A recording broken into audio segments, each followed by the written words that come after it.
आजकल सिर्फ सुर्खियों में पाकिस्तान से आई सीमा हैदर की खबरें हैं और लोगों के मन में कई सवाल। आखिर कैसे कोई प्यार के चक्कर में दुश्मन मुल्क से भारत आ सकता है। फिलहाल सीमा हैदर एटीएस के रडार पर हैं, जिसके बाद परत दर परत कई राज खुलते जा रहे हैं।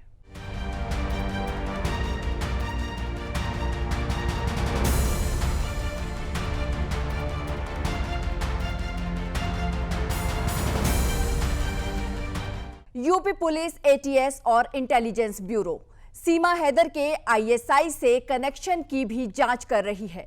सीमा की फोन डिटेल खंगाली जा रही है कि कैसे सीमा हैदर पाकिस्तान से शारजाह, फिर वहां से काठमांडू और फिर नेपाल बॉर्डर क्रॉस करते हुए बिहार के रास्ते सीधा ग्रेटर नोएडा आ गईं और वो यहां करीब 1.5 महीने से रह रही थी। पुलिस को या किसी खुफिया विभाग को इसकी कोई जानकारी नहीं लगी, लेकिन जब सीमा ने खुद वकील को अपने बारे में बताया तो ये मामला पुलिस तक पहुंचा।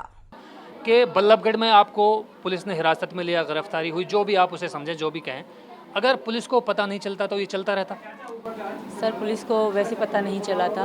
हम खुद वकील के पास गए थे जी। कि हमने सोचा कि हम यही चाहते थे, कानूनी कार्रवाई चाहते थे कि कानूनी हम यहाँ रह सकें। उनसे हेल्प मांगने गए थे तो उन्होंने हमें धोखा दिया। हेल्प तो करी ना, कि हमने कहा। किसने धोखा दिया? वकील ने। अच्छा। पुलिस को इन्फॉर्म कर दिया। अच्छा। वो दूसरे वकील थे, ये हमारे वकील नहीं थे, वो कोई और वकील थे। उन्होंने जी सर, तो उन्होंने पुलिस को इन्फॉर्म किया। पुलिस ने फिर हमें जाके पकड़ा, वरना किसी को पता भी नहीं था। हमने शादी कर रखी थी, हम अच्छे से रह रहे थे, तो बच्चों का फ्यूचर ख़राब हो रहा था, स्कूल पे वो नहीं जा पा रहे थे। तो हमने सोचा कि किसी वकील से बात करके कि मैं पाकिस्तानी हूँ, ये इंडियन है, ताकि हमारी कोर्ट की शादी हो जाए, कोई कागज़ बन जाए, जो वो कहेंगे हम उस तरह करेंगे ताकि हम लीगल रह पाएँ। अब ये जांच यूपी एटीएस द्वारा की जा रही है और कई सवाल, कई खुलासे हुए हैं।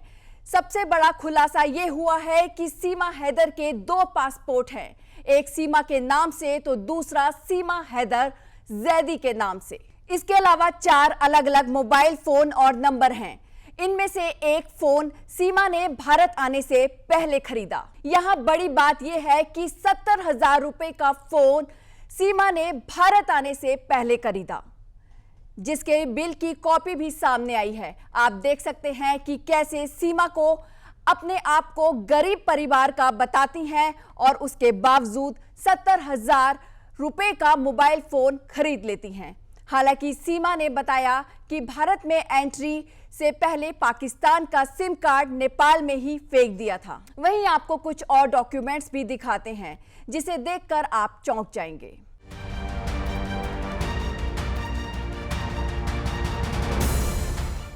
सीमा के हर डॉक्यूमेंट में अलग उम्र है।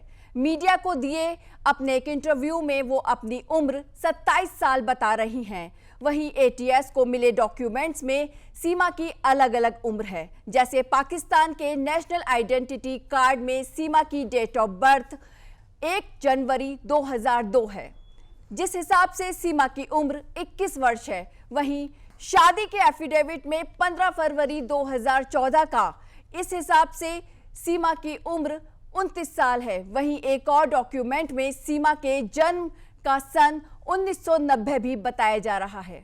इस पूरे मसले पर पूर्व डीजीपी विक्रम सिंह का क्या कहना है, आइए ये भी जान लीजिए। सीमा के तौर तरीके और लहजा बता रहा है कि उसकी ट्रेनिंग हुई है। इसे कंसीलमेंट कहते हैं। किसी देश में जासूस भेजने से पहले उसे वहां के तौर तरीके, भाषा और लहजा पूरी तरह से सिखाया जाता है ताकि वो वहां रम जाए। क्या पता उसके बच्चे स्लीपर सेल की तरह हों, भविष्य में वो अपने रोल में आए। हालांकि ये शक जांच के बाद ही पुख्ता होंगे। वहीं यूपी के उप मुख्यमंत्री ब्रजेश पाठक ने भी इस मामले में कड़ी कानूनी कार्रवाई के संकेत दिए हैं। बाहर से आने वाले नागरिक हैं, उनके लिए जो देखिए, हम उत्तर प्रदेश में लाइन ऑर्डर को मेंटेन करेंगे। किसी भी गैर कानूनी गतिविधि को हम बर्दाश्त नहीं करेंगे। पूरे मामले की उच्च स्तरीय जांच हो रही है, केंद्रीय एजेंसियां भी जांच कर रही हैं और हर स्थिति में हम उत्तर प्रदेश राज्य में प्रतिबद्धता के साथ अपराध और गैर कानूनी गतिविधियों को रोकेंगे। तो क्या अभी तक कोई इनपुट मिल पाया सीमा हैदर का जो जांच चल रही है? अभी ये केंद्रीय एजेंसियां और स्टेट की एजेंसियां ही बता पाएंगे। हमारे पास इनपुट ये है कि हमने कहा कि किसी भी गैर कानूनी गतिविधि को हम यूपी में नहीं होने देंगे। फिलहाल सीमा हैदर यूपी एटीएस की रडार पर है, जहां जल्द ही सीमा का पॉलीग्राफिक टेस्ट कराने की बात सामने आई है। देखना अब ये होगा कि सीमा के भारत में रहने को लेकर गृह मंत्रालय की मोहर लगती है या नहीं। अब तक के लिए इतना ही, मुझे दीजिए इजाजत। नमस्कार।